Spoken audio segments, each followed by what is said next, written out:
Welcome to Podcast Learnin' Fun. Let's start today's journey of learning. You know, um, in the quantum world, things get pretty wild. Oh, yeah, definitely. Like energy isn't this smooth flowing thing. It's more like it comes in these set packets like steps on a staircase. It's one of the most fundamental concepts in quantum mechanics quantization, and it applies to a whole bunch of physical properties, not just energy. Right. So how do we even describe these quantum jumps between these energy levels? Well, that's where these amazing tools called raising and lowering operators come into play. They're like mathematical keys that allow us to move up and down those energy steps. Okay, so imagine I'm on this quantum energy staircase.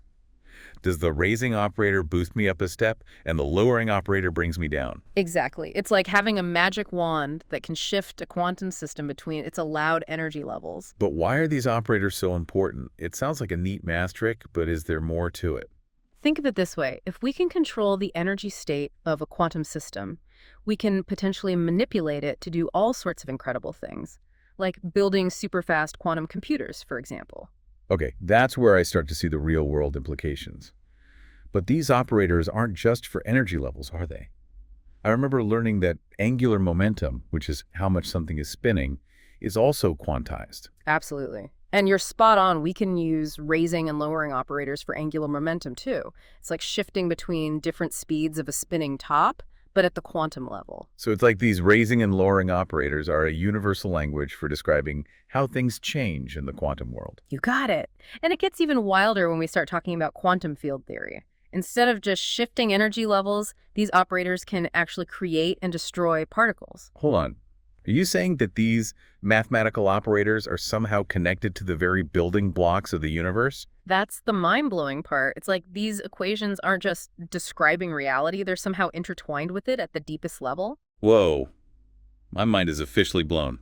I need a minute to wrap my head around that. We started with a simple staircase analogy, and now we're talking about the origin of the universe. It is pretty profound when you think about it. These operators are more than just mathematical tools. They're a window into the fundamental workings of the universe. All right, so we've got these raising and lowering operators controlling the energy levels of quantum systems, dictating the spin of particles, and even responsible for the creation and annihilation of particles. And that's just the beginning. There's so much more to discover about these operators and their implications. This is all incredibly fascinating. But how do these operators actually work their magic? What's the math behind it all? To understand that, we need to talk about quantum states. You see, in the quantum world, a particle's state isn't just a fixed set of properties. It's more like a wave of possibilities, described by something called a wave function. Okay, so instead of knowing exactly where a particle is, we have this wave function that tells us the probability of finding it in different places. Exactly, and it's these wave functions that our raising and lowering operators act upon. They modify the wave function, which in turn changes the probabilities of the particle being in different states. So it's like the operator is a filter that changes the wave function, kind of like applying a filter to an image. That's a great analogy. The original image, or in this case the wave function, is still there, but the filter changes how it looks, and the way these operators modify the wave function is dictated by the fundamental laws of quantum mechanics. So the rules of the quantum game shape the players, which in this case are the raising and lowering operators. That's a great way to put it. It's like these operators are following the rule book of the quantum world. I'm starting to feel like I'm getting a better grasp of these operators.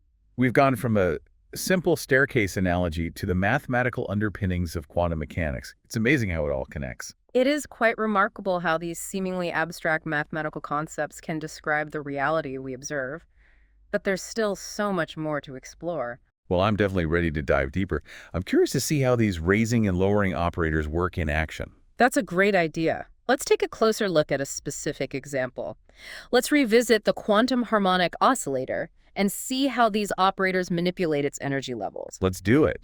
I'm excited to see these abstract concepts come to life in a concrete example. All right, so let's picture that quantum harmonic oscillator again. Remember, it's like a tiny subatomic spring that can only vibrate at specific energy levels, those quantized steps on our energy staircase. Yeah, and we've got our raising and lowering operators ready to move us up and down those steps. Exactly. Now, let's imagine our oscillator is sitting on the lowest step, the ground state.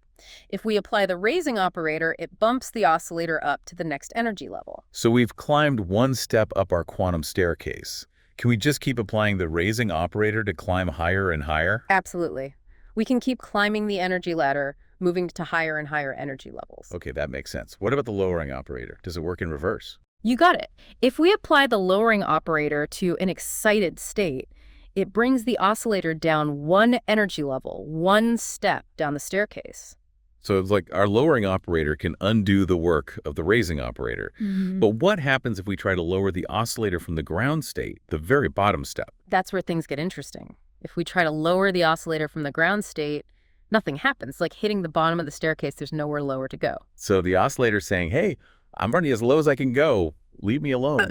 Exactly. In a mathematical sense, the lowering operator annihilates the ground state. It's like it's trying to make the oscillator disappear, but the ground state is like, nope, I'm here to stay. That's a pretty powerful image.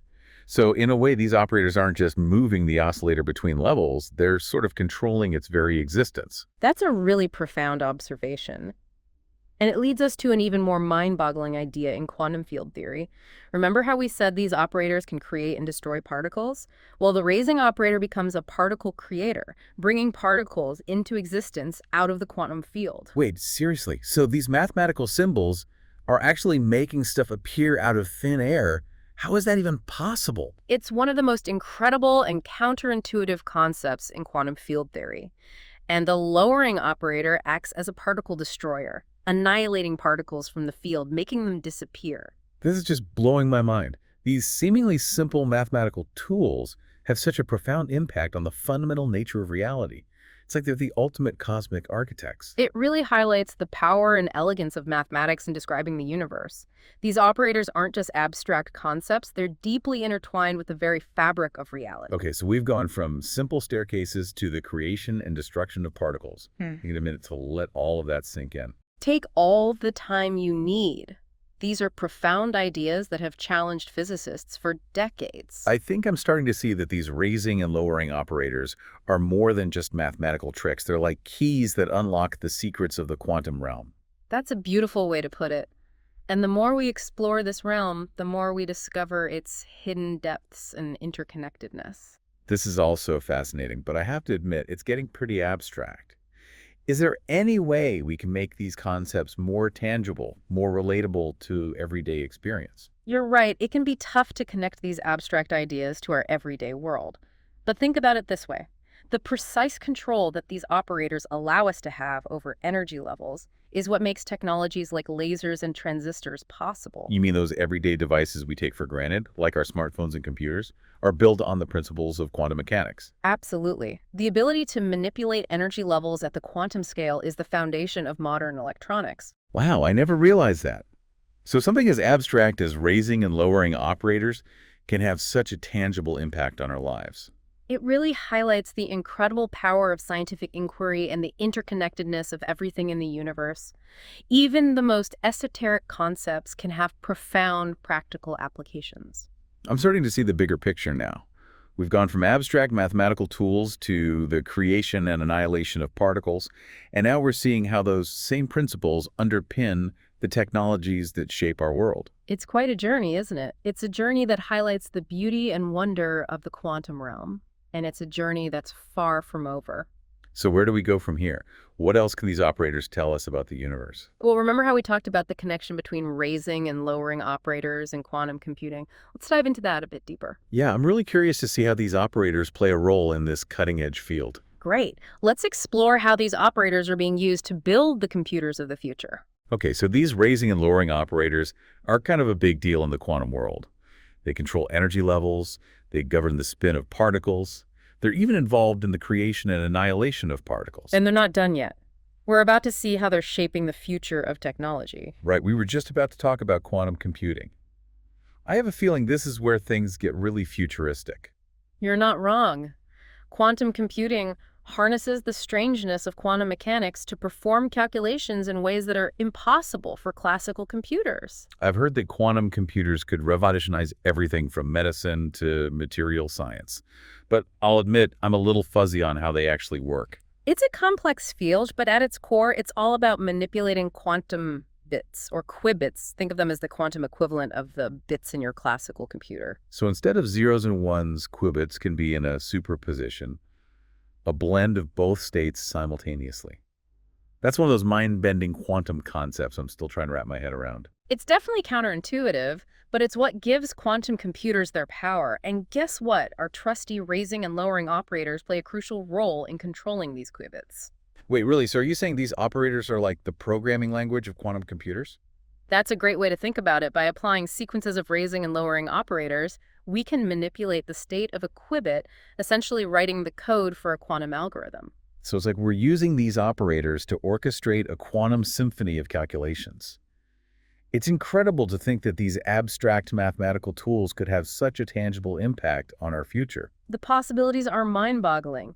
Quantum computers could lead to the development of life-saving drugs, super-efficient solar panels, unbreakable encryption, and who knows what else. It's both exciting and a little bit daunting to imagine the potential impact of this technology. It feels like we're on the cusp of a new era, a quantum revolution. We certainly are. And as we continue to explore the quantum realm, who knows what other wonders and applications we'll discover? The journey of discovery is far from over. I have a feeling this is just the beginning. We've gone from simple energy-level staircases to the creation of particles, to the potential of quantum computers, all thanks to these amazing raising and lowering operators. They truly are a testament to the power of human curiosity and ingenuity. Well, thank you for taking us on this incredible journey through the quantum world. I think I can speak for all of our listeners when I say that my mind is officially blown. The pleasure was all mine. Remember, the quantum world is full of mystery and wonder. Keep exploring, keep asking questions, and never stop being amazed by the universe around us. Thank you for listening to Podcast Learn and Fun. If you like our videos, please subscribe, click the like button, comment, and share. See you next time.